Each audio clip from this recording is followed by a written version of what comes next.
it's Chloe again. It's the 1st of March, so we're marching our way into March.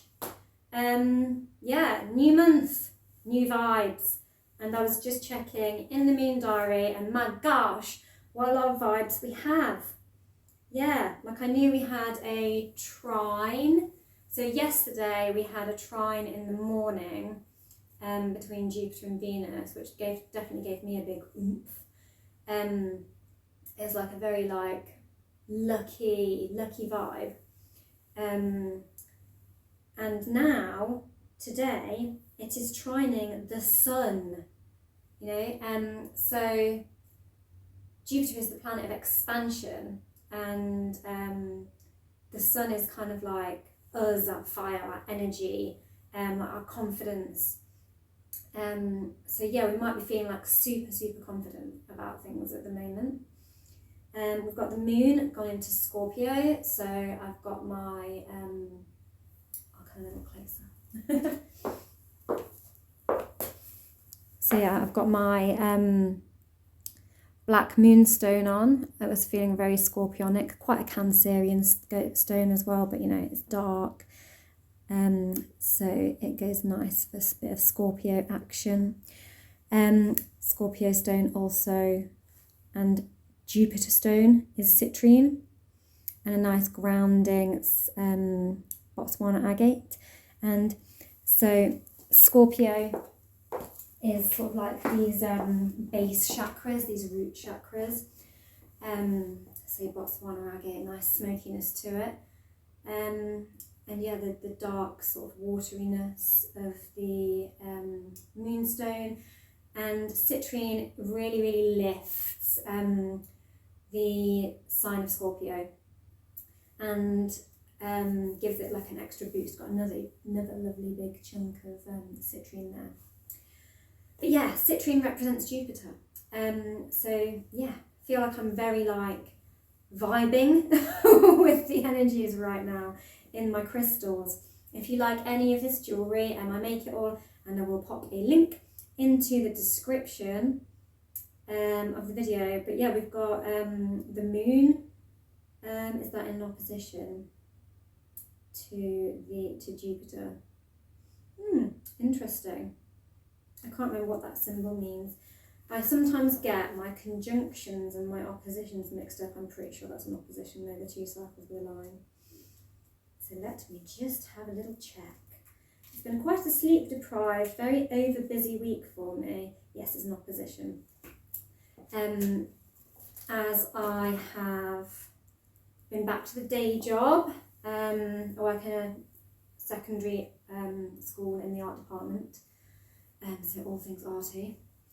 And then I've also been doing the side hustle of trying to promote a face-to-face yoga class. So just giving my little herbal tea bag a bit of a dunk there. Lovely staff mug there. Stag mug. Don't know what I'm talking about. Yeah. Can't remember what I'm saying now. Literally, we have sleep deprived Chloe coming at you right here. So I've got my Wild Unknown Pocket Tarot here by Kim Krantz. I feel like she's very scorpionic, so I've brought that one out for the occasion. I think based on that sun trining sextiling Jupiter, we're going to have some of the Oracle of the Radiant Sun, and then everything else will kind of, the archetypes might come out as well. We'll see what else I feel like later on in the reading. But yeah, I did my first like face-to-face yoga class. People actually turned up, so you know, that was my worst fears. People think I'm a confident person. Am I how? I'm a great big cluster of anxiety underneath it all. Hence the sleep deprivedness. Yeah, and then I have just dropped off some things to be fired for a kiln share I'm doing. Well, they're for my craft stall. So I've got lots of new ceramic creative kind of decorative hanging tiles that I've just made. So I made a load more of those for my craft stall. And Then I've got to deliver and drop off some paintings at an exhibition later. So it is all systems go, as well as, you know, just my son as well. He'll be back soon. He might walk in on the reading. So the card that has come out is the Shadow. So that is quite a challenging card to start off with. I'm going to pop that there, and we're going to swivel the camera so that you can see the table. Hey Finn! Hey guys, look, it's Finn! He's like, stop doing that, it's embarrassing. And hand me mother. Right, and we're back. But yeah, I keep kind of like going off on a tangent and then saying something else random. But I was talking about the moon in opposition with Jupiter. So when we have an opposition, we have a tension. And with the moon, that could be quite a emotional tension.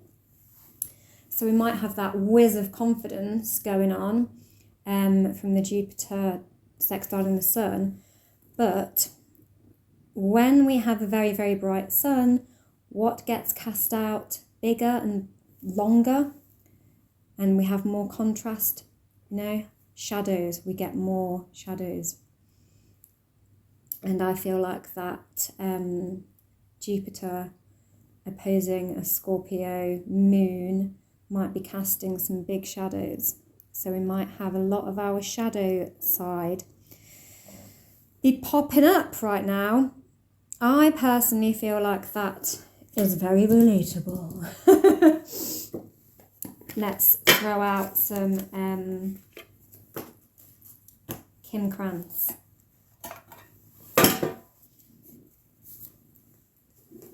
So Kim Krantz does the archetype deck as well as the Wild Unknown deck. You can kind of see the similarities in the artwork. Okay, so just to let you know, on the bottom of the deck we have the Tower. I'm just actually going to show you as well, like all of the stuff that we have going on. In the Moon Diary. They were my intention wishes for the last new moon. We've got a new moon coming up as well in Pisces on the 10th of March. So that is next Sunday, I think. Let's get a look at that. Yes, next Sunday. Can you see there? New moon, Pisces.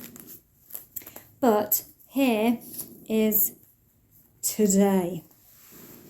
Look at all of that going on. That is like what I'd like to call a cluster something. You know what word to enter there. A cluster boop of stuff going on. So we've also got the moon trining Mercury. Oh, we've got a square that's got Mars involved in it. Mars and Venus square the moon. Oof. And moon opposing Neptune. And we've got a sextile with Venus and Chiron. So maybe some emotional wounds going on here alongside that big kind of confident optimism. I mean, Jupiter is a massive planet, so like whatever you've got going on with Jupiter often quite like trumps any other situation. But we have got, you know, Mars squares are always going to be fiery, potential loss of temper stuff going on. But we've got the fact that we've got the Shadow and we've got the Tower, I think is, you know, something is coming down. Something is taking a hit. That's what I'm feeling off the card. I mean, that is one of the meanings of the card, but that's very much what I'm getting off of it. Maybe our ego is taking a hit. Maybe we've given other people's egos a hit. Oh, the cards are straight out. instant.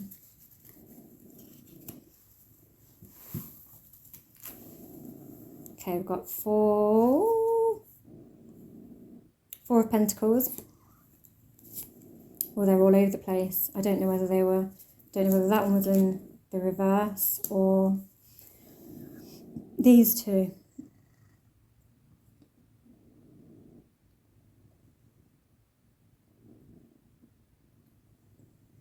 So the King of Pentacles, I do quite like that one. The Cups, as you can see, are very broken. So we were talking about that, the moon and the tension opposing Jupiter. So that's quite interesting there. And the Eight of Cups is often about walking away or like having to turn our back on something that maybe we didn't want to, and feeling forced to turn away from something.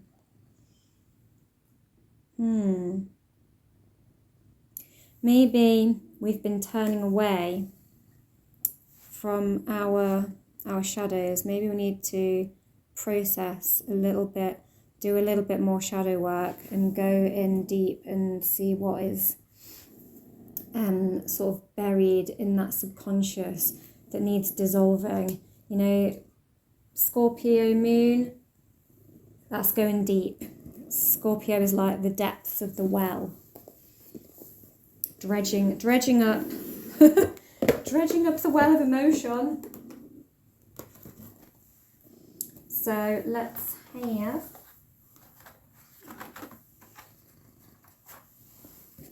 and the Four of Pentacles is about often holding on to something in sometimes a bit of a tight-fisted way, like maybe a miserly way, like maybe we're not being very giving. The King of Pentacles is an energy I love, and obviously on this one he's got rainbow antlers, which is, you know, how often are you ever going to see that? When I see deers in nature, they don't usually have rainbow antlers, so I'm getting good stuff off of this one. And look at the force radiating off of that pentacle. He's someone who takes it slow, takes it steady, reliable, shows up, brings the goods, and my gosh, those are some goods. Rainbow antlers.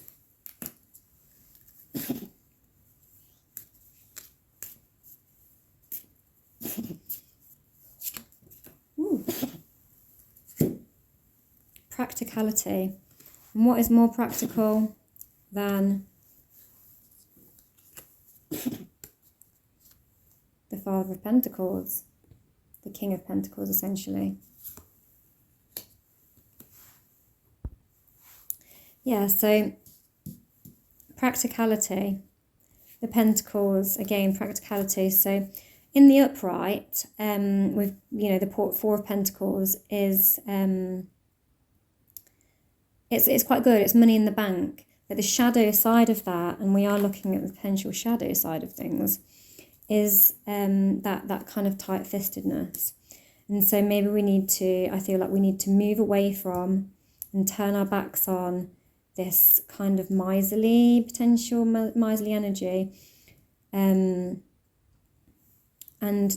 maybe trust that something can grow from it if we assert our practicality. Look, we've got the busy bees here. They are, you know, harvesting all of this nectar. We've got people with oxen, slow, steady, strong. They're cutting the corn.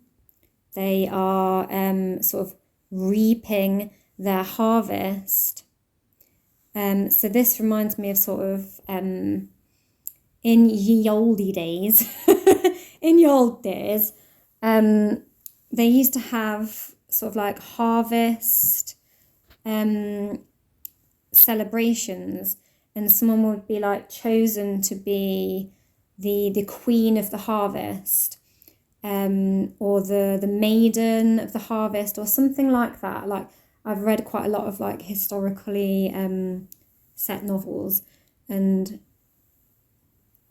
a lot of them would have this sort of summer queen type thing going on.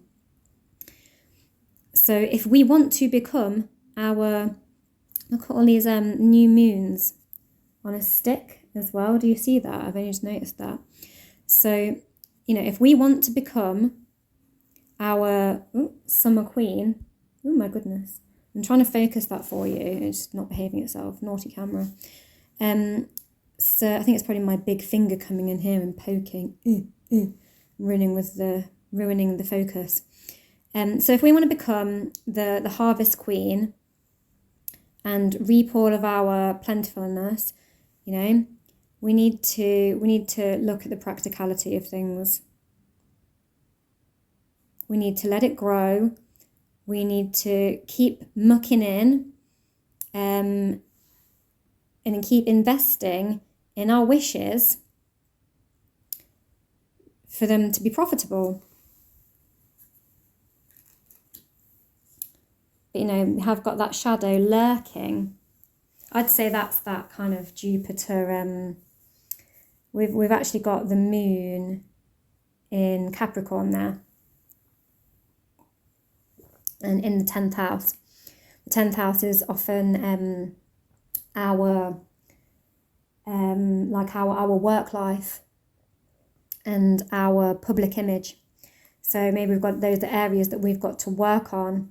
And the moon is emotions. Capricorn is hard working. They're the boss of hard work.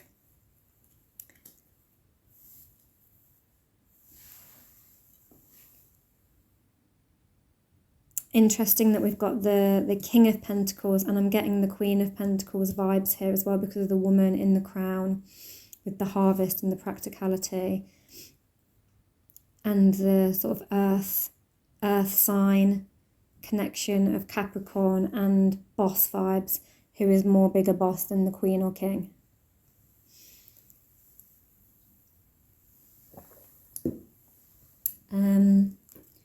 Let's go for a big girl shuffle. Kind of big girl shuffle. And give me another card for the shadow. Let's look at the shadow aspect. Charity. There we go. And that's that not being a miser. So yeah, we've got 4th house, so maternal, our roots, our where we were nurtured, how we were nurtured, our early home life, our early beginnings. And we've got Cancer. So Cancer is at home in the 4th house. It rules the 4th house. It's a very nurturing sign.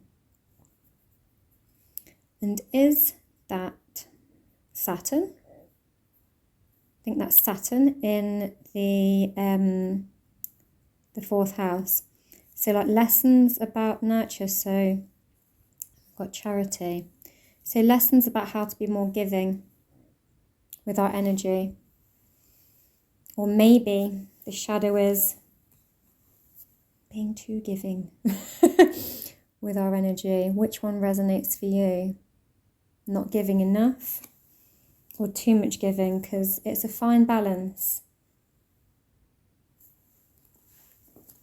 I mean, this, is it in the upright or is it in the reverse? Because they all came out in a bit of a jumble on the table.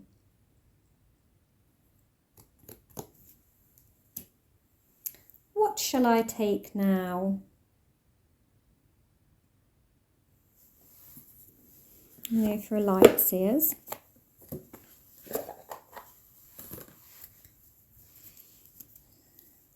Are we looking to be more generous? with ourselves, more generous with others? Or are we overgiving? Tell me about this shadow and charity. Tell me about the shadow and charity. Ooh, I'm not sure which one to go from. We carry on. Tell me that one. Four of Cups. So the Four of Cups, look, she looks dissatisfied. It's a bit bratty. It's a bit not realising your blessings and maybe not seeing the positives and not seeing the upside.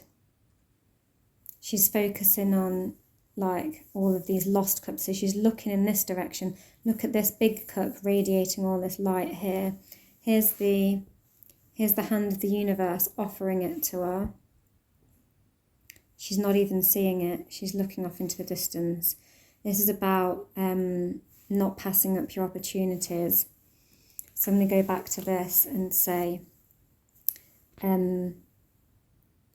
look at all those new moons stacked up there. So, you know, it's about what we're manifesting in and noticing when the universe is delivering on that. So knowing when the universe is delivering on that wish. Sorry, my son's calling me on the watch. No, he's gone.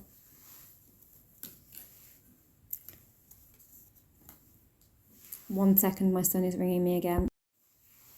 Yeah, so noticing where, you know, the moon is granting, where the universe is granting our manifestations. I see this as like a, you know, the manifestations getting bigger and bigger and growing and coming into this abundance, and, you know, not even noticing that, you know, our things being fulfilled.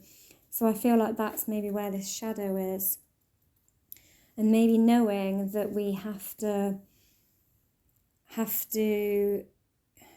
be more generous with ourselves and know that we have to invest more in ourselves and invest more of our trust in the universe that it is delivering on that.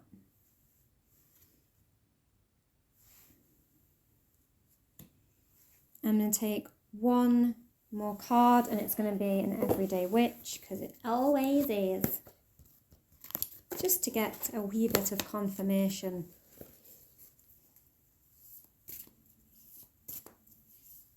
One card, please. Ooh, it's giving me two.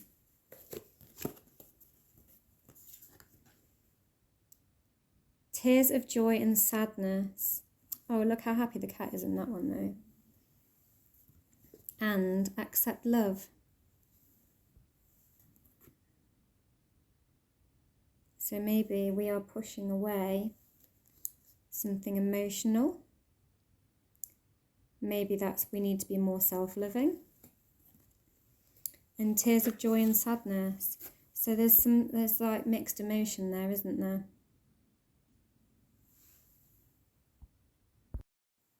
Right, so what I'm getting here, my son keeps ringing me. He had some good news.